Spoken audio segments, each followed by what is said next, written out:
Hello guys everyone, कैसे हैं आप लोग। आप देख रहे हैं my YouTube channel the Mughal heaven में आप लोगों का स्वागत है। तो नवंबर के महीने का आखिर चल रहा है और 2-4 दिन बचे हैं बस, और आने वाला महीना दिसंबर का लग जाएगा। तो लगभग 10 दिसंबर से बहुत ज़्यादा ठंड पड़ने लगेगी। तो जिन प्लांटों के अभी तक लीव्स नहीं गिरे हैं, अच्छी ग्रोथ कर रहे हैं और फ्लावरिंग वगैरह भी कर रहे हैं, तो ऐसे प्लांट भी 10 दिसंबर के बाद से इनके भी लीव्स जो है वह पीले होके गिर जाएंगे और फूल वगैरह भी फिर उसके बाद में नहीं खिलेंगे, क्योंकि फिर अडेनियम सीधा डोरमेंसी में जाना शुरू कर देगा और फरवरी तक बिल्कुल प्लांट आपके नंगे हो जाएंगे।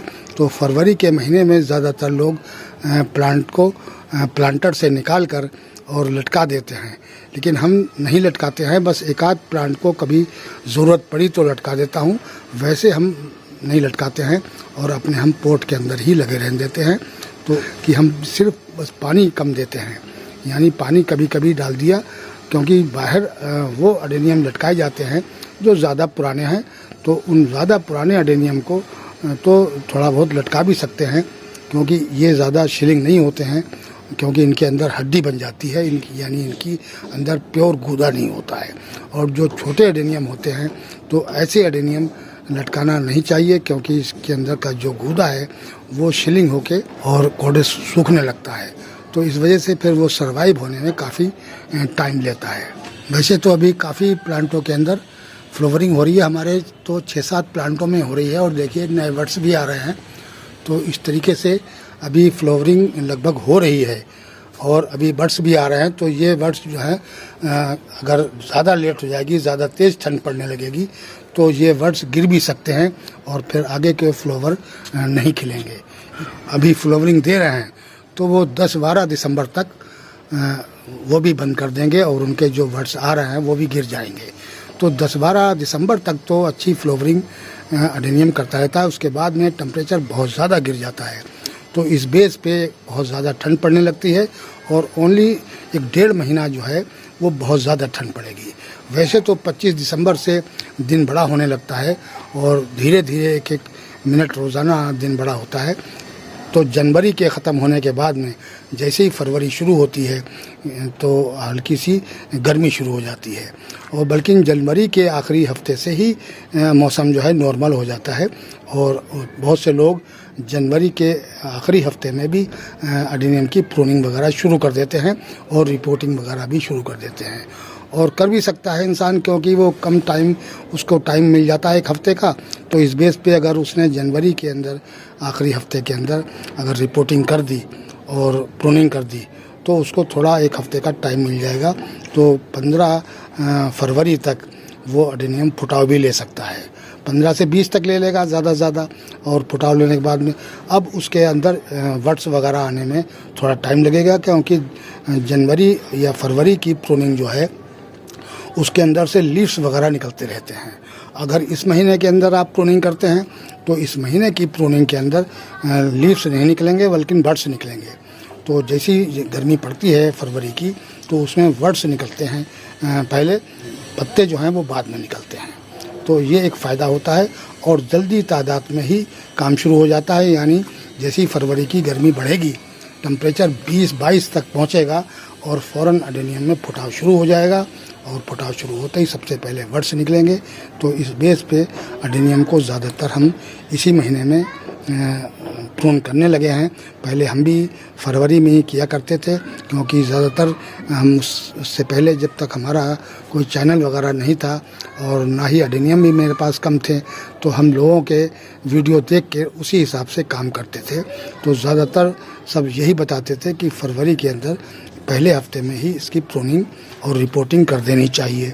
तो हम भी किया करते थे, लेकिन अब हमें उसका ये पता चला कि उससे कोई फ़ायदा ज़्यादा नहीं है। उससे फ्लावरिंग का टाइम होता है, वो हम अडेनियम को प्रून करे बैठे हुए हैं और रिपोर्ट कर दिया है, तो अडेनियम 20-25 दिन के लिए शॉर्ट में चला जाता है। इस वजह से अडेनियम जो है वो इस टाइम पर प्रून भी कर दें और चाहें तो रिपोर्ट भी कर दें। तो रिपोर्टिंग का टाइम तो अब नहीं रहा है, लेकिन रिपोर्टिंग इससे पिछला महीना जो निकला है या इस महीने की जो शुरुआती हफ्ता होता है उस तक रिपोर्टिंग कर सकते हैं। अडेनियम की ग्रोथ अब लगभग बंद सी हो चुकी है, बहुत कम स्लो ग्रो कर रहा है। अगर कर भी रहा है तो स्लो ग्रो कर रहा है, तो ये वजह होती है। ये देखिए नए लीफ तो निकल रहे हैं, लेकिन बहुत ही स्लो ग्रोथ कर रहा है।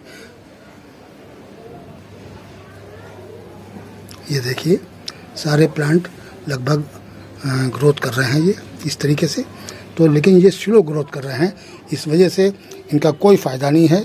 अब इनकी ग्रोथ रुकने ही वाली है वो कुछ ही दिन के अंदर। तो आज धूप में तेज़ी भी काफ़ी है, बहुत तेज़ धूप निकल रही है और अच्छी खासी गर्मी हो रही है इस टाइम पर। तो ऐसे में हम 1-2 अडेनियम प्रून कर देंगे अपना। तो ये कुछ अडेनियम मेरे पास हैं, अभी काफ़ी तो हमने प्रून कर दिए हैं, 6-7 अडेनियम प्रून कर दिए हैं। काफ़ी अडेनियम ये देखिए सारे प्रून करे हुए मेरे लगे हुए हैं। अब इन 2 अडेनियम को आज हम और प्रून करेंगे। ये अडेनियम थोड़े छोटे हैं, इसलिए इनकी प्रूनिंग बहुत ज़रूरी है। ये ज़्यादा बुशी भी नहीं है, एक प्लांट तो ये बुशी है, लेकिन ये बुशी इसलिए है कि इसके अंदर 4 ग्राफ्ट हैं और हैं एक ही कलर की, यानी एक ही प्लांट की 4 ब्रांचें हमने इसके अंदर ग्राफ्ट कर दी थी कि ताकि जल्दी बुशी हो जाए। तो ये प्लांट जो है बहुत ही प्यारा इस तरीके का बन गया है। ये देखिए इसमें 4 ग्राफ्ट हमने कर दी हैं एक ही कलर की, तो इस वजह से ये प्लांट जो है थोड़ा बुशी हो गया है। ये नीचे से 4 ब्रांचें निकली हैं देखिए, और चारों ग्राफ्ट हैं। एक ये है, दूसरी, तीसरी और ये चौथी। तो इसको तो अभी हमने प्रून कर दिया था क्योंकि ऊपर से कुछ ये टूट गया था, तो इस वजह से हमने इसको और काट के और इसमें फंगिसाइड लगा दी थी, तो इसने नया फुटाव भी ले लिया है। और बाकी के देखिए इसमें से ऊपर जाके हमने प्रून किया था तो इसमें से 3 ब्रांचें निकली हैं और इसमें से ये देखिए 2 ब्रांचें निकली हैं। तो इस तरीके से ये प्लांट थोड़ा बुशी हो गया है। लेकिन ये जो प्लांट है ये इसके अंदर सिंगल ग्राफ्ट है, ये सिंगल ग्राफ्ट है यहाँ से। तो इसके अंदर सिर्फ 4 ब्रांचें ऊपर जाके हमने जब यहाँ से प्रून किया तो इसमें से 3 निकली और इसमें से 2 निकली। तो ये इस तरीके से ये थोड़ा कम बुशी है। और ये प्लांट जो है वो इससे थोड़ा छोटा भी है। ये प्लांट थोड़ा बड़ा है हमारा और इससे ये काफ़ी छोटा है।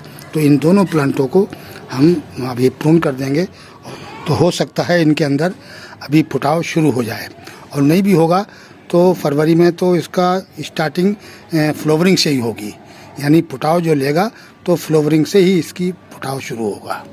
तो अभी इनको असल में इनके फूल जो है ये भी बड़े खूबसूरत, ये मैरून रंग का हमारा है, और जिस टाइम पे ये फूल खिलते हैं तो इसके फूल जो हैं वो एकदम ब्लैक टाइप के होते हैं, और बाद में धीरे धीरे जब फूल जितना पुराना होता है उतना इसका कलर चेंज होता चला जाता है और मैरून कलर हो जाता है। तो आज हम इसकी प्रूनिंग कर देंगे और उसके बाद में ये फुटाव हो सकता ले ले टाइम पर। तो सबसे पहले हम अपनी छुरी को सैनिटाइज कर लेंगे, ये लाइटर से जलाकर इससे सारे जरासीम इसके जल जाएंगे और ये फ्रेश हो जाएगा बिल्कुल। अब हम इसकी प्रूनिंग करेंगे।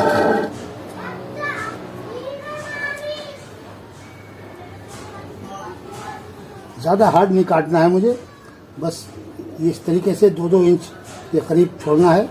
और ये इस तरीके से सारी ब्रांचों को हम निकाल देंगे।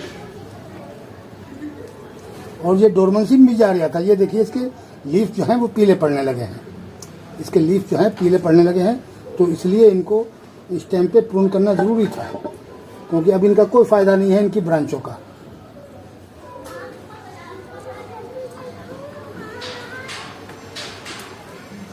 हमने इसका सिर्फ टिप्स काटा है, ये थोड़ा नीचे से काट देते हैं।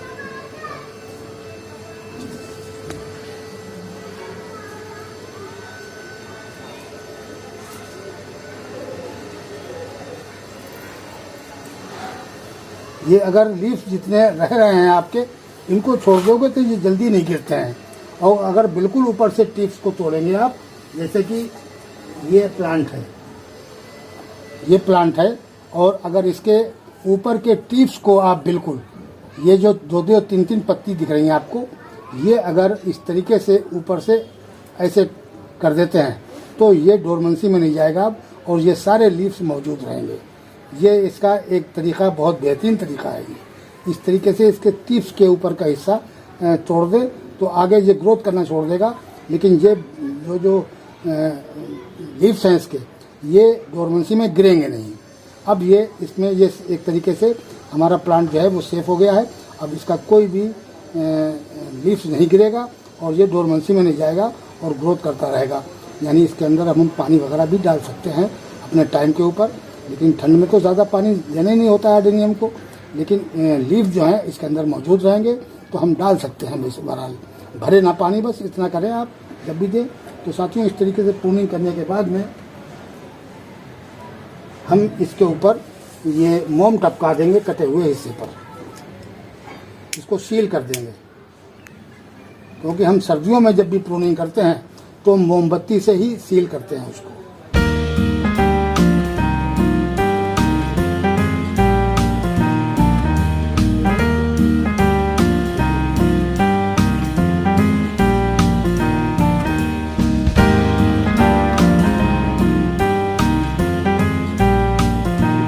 अब ये ब्रांच हमने देखिए गर्मियों में सील की थी।